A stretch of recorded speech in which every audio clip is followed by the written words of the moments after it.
ලෝභය කවදාවත් දිව්‍ය ලෝක වලට යන්නේත් නැහැ. බාලෝ හවේ නප්පසංසන්ති දාන බාලයා කවදාවත් දන් දීම අගය කරන්නේත් නැහැ. ඒ නිසා ඔබේ ජීවිතේ හැම මොහොතකම පින්වත්නි කසල ගොඩක පිපිච්ච නෙළුමක් වෙන්න. ඒ නෙළුමක් වෙන්න කල යුතු හොඳම දේ තමයි හිත හදන වැඩපිළිවෙලක නිරත වීම. අපි ගෙවන්නේ බොහෝම පුංචි ආයු ප්‍රමාණයක්. හැමතිස්සෙම අපි කියලා දෙන්න ඕනේ මිනිසුන්ට ලෝකේ අප්පමිදම් බික්කවේ මනුස්සානං ආයු මහණෙනි ආයුෂ හරිම ටිකයි පොඩ්ඩයි ස්වල්පයයි. ගමනියෝ සම්පරායිකෝ අපි කවදා හරි දවසක මැරෙනවා. ඒ නිසා කත්තබ්බං කුසලං පුළුවන් තරම් කුසල් වඩන්න ඕනේ. චරිතබ්බම් බ්‍රහ්මචර්යය පිරිසිදු නිවැරදි ලස්සන ජීවිත ගත කරලා මැරිලා යන්න ඕනේ. අපි අමරණීය මිනිසු නෙමෙයි. කවදා හරි මැරෙනවා. මැරෙද්දී ජීවත් වෙච්ච ටික ලස්සන වෙන්නත් ඕනේ. මැරුණාට පස්සේ යන තැන ලස්සන වෙන්නත් ඕනේ. නිවන් මාර්ගයත් සුපුස්පිත එකක් වෙලා තියෙන්න ඕනේ.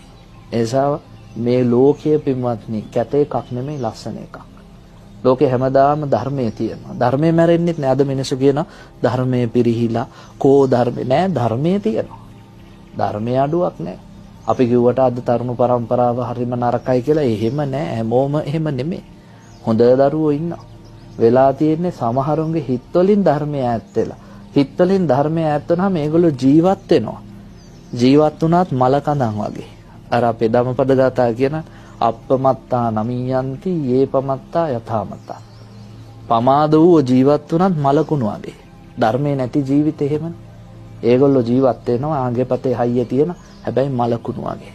එහෙම නොවි සසර සුවපත් කරගන්න ඔබට ජීවිතේ ප්‍රඥාව වැඩෙන්න ඕනේ. ප්‍රඥාව වඩව ගන්න නම් කර්මයේ කර්මඵලයේ විශ්වාස කරන්න, හේතුඵලවාදී විශ්වාස කරන්න, සංස්කාරවල ස්වභාවය මෙනෙහි කරන්න, අනිත්‍ය දුක්ඛ අනාත්ම කියන ත්‍රිලක්ෂණය මතින් ලෝකයේ දකින්න, දැකලා ජීවිතේ හැම මොහොතකම දකින්න දෙයට ඔබෙන් දෙයක් ඇත කියලා ගැඹුරින් හිතන්න. ජීවිතය තුළ අප්‍රමාදී වෙන්න.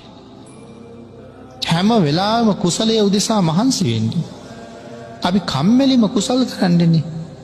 යම් කෙනෙක් කුසලයේ උදෙසා මහන්සි වෙනවා කියලා කියන්නේ තමන්ගේ සැපය වෙනුවෙන් මහන්සි වෙනවා කියන එක.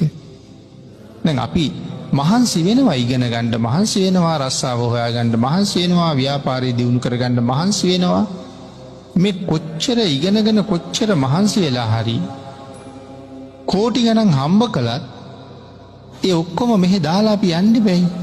මේ හම්බ කරපු වගේ 725ක්වත් ගෙනියන්න බෑ අපිට. හැබැයි ඒ මහන්සි වෙනවා වගේම මේ කුසල් රැස් කරගන්නත් මහන්සි වෙලා තිබුණා නම් ඒ රැස් කරගත්ත සියලුම දේ මෙලොවින් යනකොට කාටවත් දීලා යන්නේ නැහැ. ඒ ඔක්කොම අපි අරන් යනවා. අනික් භෞතික දේවල් ඔක්කොම ලෝකයට දීලා යනවා. අන්න ඒක නිසා කුසලයට මහන්සි වෙන්න ඕනේ. භාග්‍යතුන් වහන්සේ දේශනා කළේ මහණෙනි මේ ලෝකේ